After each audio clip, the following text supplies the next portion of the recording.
Today's segment of Oh Brother is sponsored by Daviston Insulation. Visit them on the web at davistoninsulation.com to find out how you can reduce your energy bills by up to 30% and receive a tax credit in the process.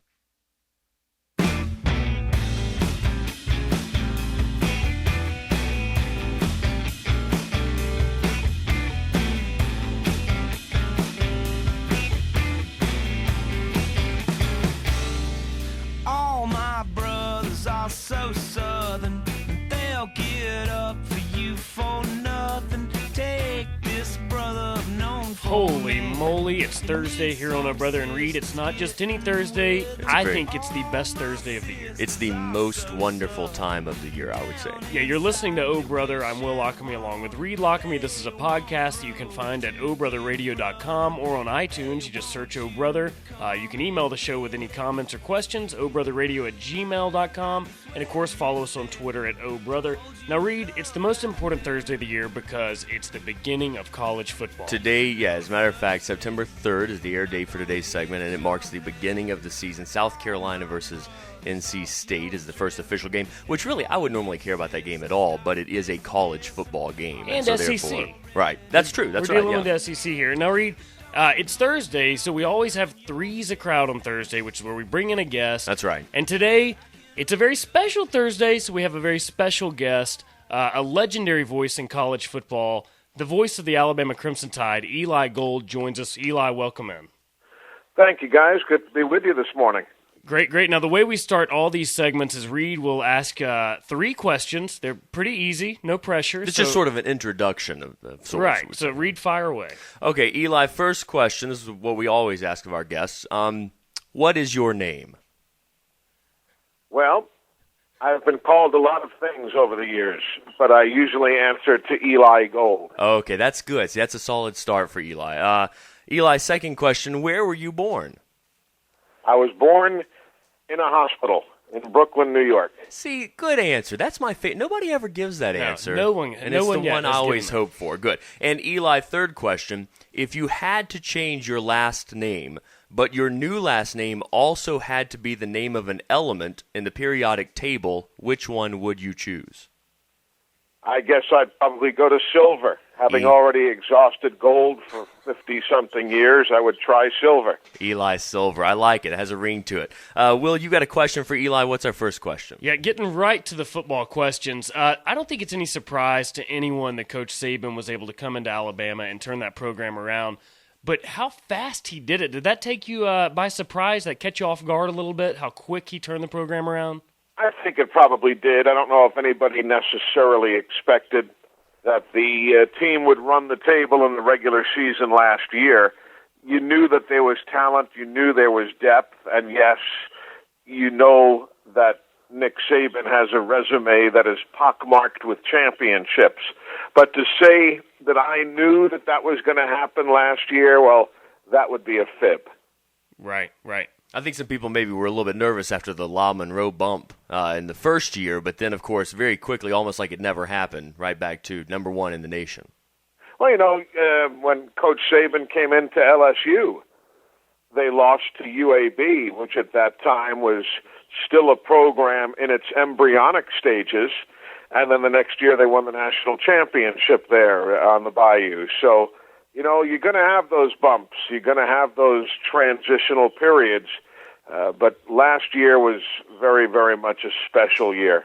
Well, speaking of last year, coming off of an undefeated regular season, just dominating the SEC West, and then, of course, having the heartbreaking loss against Florida, and then just sort of a strange kind of letdown against Utah. How do you see Alabama rebounding this year, sort of mixing the confidence from the regular season last year with the sort of, you know, I don't know what you'd say, the letdown in the postseason, I suppose you'd say?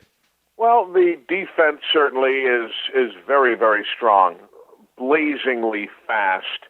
And as coaches will tell you, defense wins championships. So I'm encouraged from that standpoint.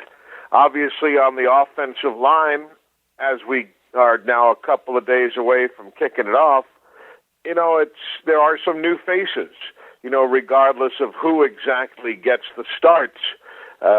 there'll be three new faces on the offensive line, and obviously Greg McElroy, very talented at quarterback, but a man who has a limited amount of collegiate experience. So, I'm confident. I like what I see, but obviously going into a 70,000-seat jam-packed stadium on Saturday, half wearing crimson and white, half wearing maroon and gold, it's going to be, a first-time experience for some guys, and you don't ever know exactly how they're going to react until you see it and experience it.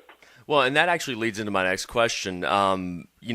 Everyone thinks of quarterback, and rightly so, as being one of the most important positions on the team. And with McElroy coming in as a first-time starter this year, my question was going to be, what do you think is the bigger question mark for Alabama? Do you think it's McElroy at quarterback, or do you think it's what happens with the offensive line in the post-Andre Smith era? I think the offensive line is the key, personally, because if they do their job, that will give McElroy plenty of time to do his, and he is a very talented young quarterback. The guy understands the playbook as well as the coaches. He himself is the product of a dad who works for the Dallas Cowboys. He has been a wonderful student of the game, let alone a wonderful student, period. But if McElroy, I don't care who it is, I don't care if it was, look at what happened when John Parker Wilson didn't have time to work. Well, there were mistakes made. So the key is, whether it's James Carpenter or Tyler Love or whomever it is at left tackle, I assume Vlahos at center, whether you have a Barrett Jones or a John Michael Boswell or a Brian Motley at right guard, and, of course, Drew Davis at the right tackle, those guys have to do their job. If they do their job, McElroy has time to work, and as we have seen, case in point against Auburn last year, when given time, he's as good as anybody. Now, Eli, as a longtime member of the media, what's your take on the relationship that Coach Saban has with the media? It's interesting, to say the least. Well, I am not a real member of the media. Let's start with that. A play-by-play guy who works as the voice of a team, who does not have a regular call-in show, who does not have a newspaper article or a column, you are not mainline media. So my relationship with Coach Saban is far different than the guys who work side by side in covering the team day in and day out.